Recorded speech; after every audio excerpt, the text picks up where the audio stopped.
The Kenya government's ambitious plan to construct 500 new affordable housing units by 2022 is expected to more than double current output, lifting the real estate and construction sector's contribution to the GDP to 14%.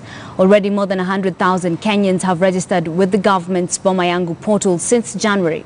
Michelle Odhiambo explores opportunities for the private sector in providing affordable housing in Kenya.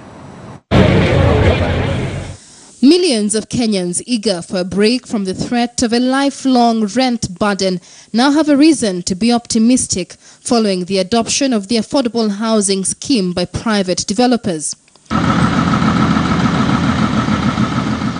With the housing deficit growing by 150,000 units a year, President Uhuru Kenyatta's affordable housing program seeks to ensure that 1 million Kenyan families become homeowners by 2020, with a targeted provision of 100,000 housing units annually.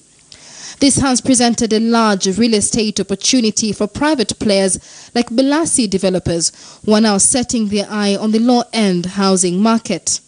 Fortunately or unfortunately, very few people are venturing into the low-cost houses. Then with the high, around 49,000 houses are aimed at the high end. According to the 2018 Central Bank of Kenya report, only 25,000 mortgages were issued in 2018 versus the housing demand of about 250,000 units a year, indicating an overly priced and unaffordable housing system. I don't understand why the prices are that exorbitant, because like some of them are even flats, so basically the element of land is not even a factor. You go for a mortgage, it's very expensive. You pay 4.5 million, you pay probably 11 million. That's the double. That's what we are trying to tell the customer, not to go for that direction. So you find developers struggling to put a road. Again, you road that cost to the same house, because every single coin counts. Look at water. Some developers are forced to do boreholes. And maintaining, in fact, drilling and maintaining a borehole is very expensive. And you see these costs will be roaded to the same house.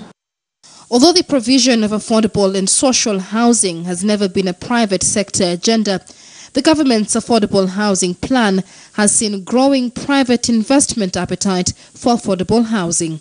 The people who come and say, I have $500,000, I'll give this $500,000, please wait for me another 2-3 weeks, I'll bring some. We're able to do that. Different payment model. We have not a fixed mind. With a housing demand of about 250,000 units a year, more and more private developers are opting for affordable housing projects like this one, with flexible payment options for the masses. According to Housing PS Charles Singa, so far more than 100,000 Kenyans have registered on the government's Boma Yangu portal to be considered for the government's affordable housing units as developers race to meet demand. Michelle